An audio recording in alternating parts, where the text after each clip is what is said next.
Out of all the things I lose patience for, is when we have the excuse of an adaptation. When the adaptation is a different version, and we have other variations of terms when it comes to creating a unique source of an original source of material and not calling it that. The Borderlands film that came out in 2024 for this year, earlier on the week, was absolutely trash.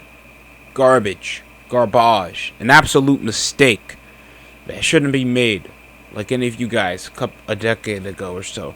Like, out of all the things that I don't mind, how do you fuck up Tiny Tina? Tiny Tina is one of possibly a beloved character in most of the Borderlands franchise. I'll go over the majority of the other characters in my review, but bro, Tiny Tina is an outstandingly written character in the Borderlands franchise that we've known since day one. She is a little girl that likes explosives for completely different reasons than just defense mechanisms. And then they rewritten her story where she's the daughter of Atlas and primordially use of her body for the Vault.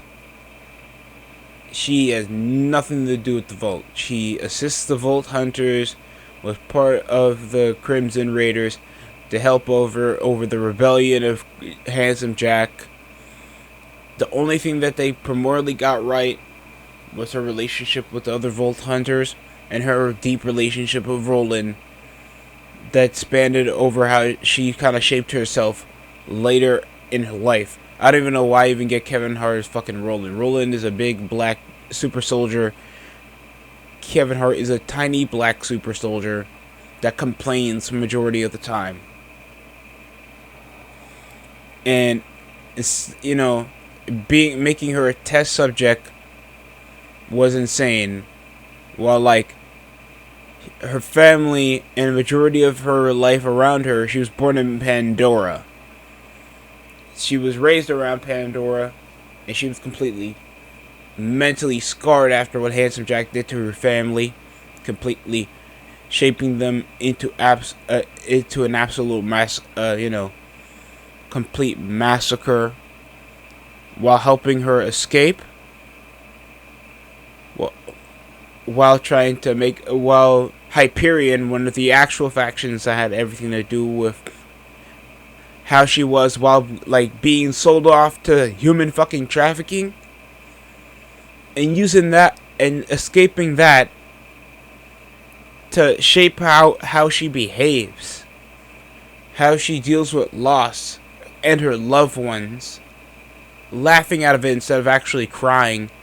And then after losing Roland, she was an absolute wreck, where we even had a whole DLC of her coping and how to handle the loss of possibly one of the closest people she's known.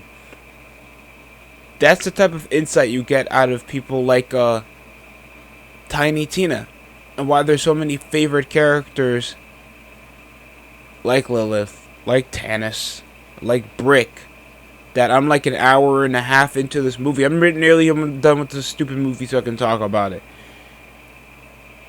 Mordecai, Talon,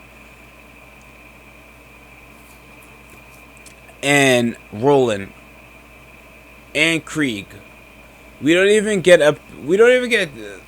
that much of depth into what's highly established. So it's either the director didn't really care, or he's not even watching the fucking video game to even get through the allure of why this game is so fan favorited. The only person that that kind of only had a decent performance over the majority of this is Jack Black. And the only reason why, because Jack Black has possibly played or heard of Borderlands before to even get over to the character of what makes Claptrap Claptrap. Without getting into the full depth of Claptrap, except that he's annoying and likes singing. and he can't take steps. That's it. While trying to make like fucking Lilith the straight man. And the way they just pushed over Tiny Tina to just make her have overly too much importance while her acting was completely trash, bro. It makes no sense. And just the foregone pacing of this being already a giant race in a massive world like Borderlands. We don't even spend much of it, at least 10 minutes in Pandora.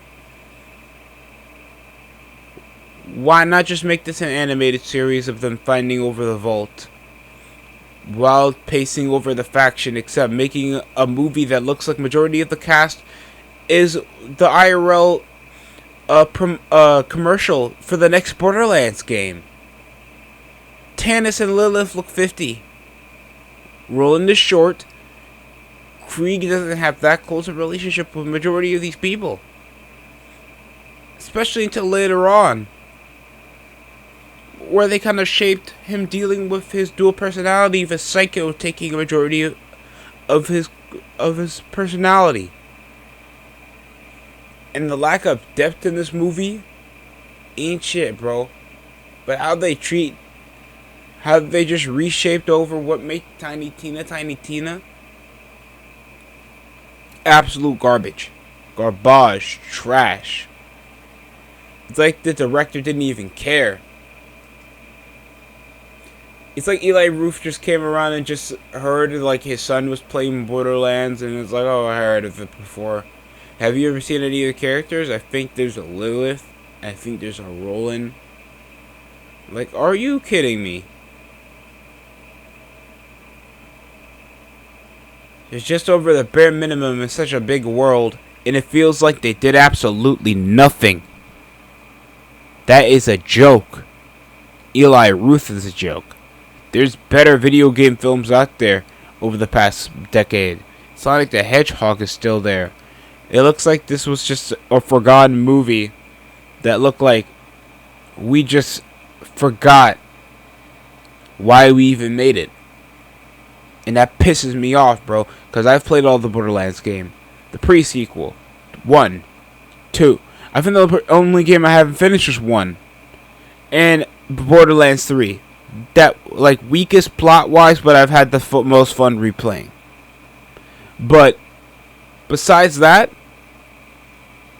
I've seen clips, I've watched movies, I've enjoyed, even though the gameplay can be very difficult, and over the variation of guns, and all the mass roaming of an open world game. They have a story to tell, and they have possibly the best fan favorite video game characters that shaped over the generation of gaming for a lot of people around my age. So, very, very disappointing for a majority of the cast. That's been miscast, by the way, incredibly miscast. But that's my opinion. Tell me how you guys feel. Who other Borderlands characters you think, if you guys played the game or not, or even watched the film, tell me how you feel about this. This is absolute bullshit. That this got me tight for the majority of the film, and I'm nearly finished with it. That's it for me. Thanks for watching Over the DST Show.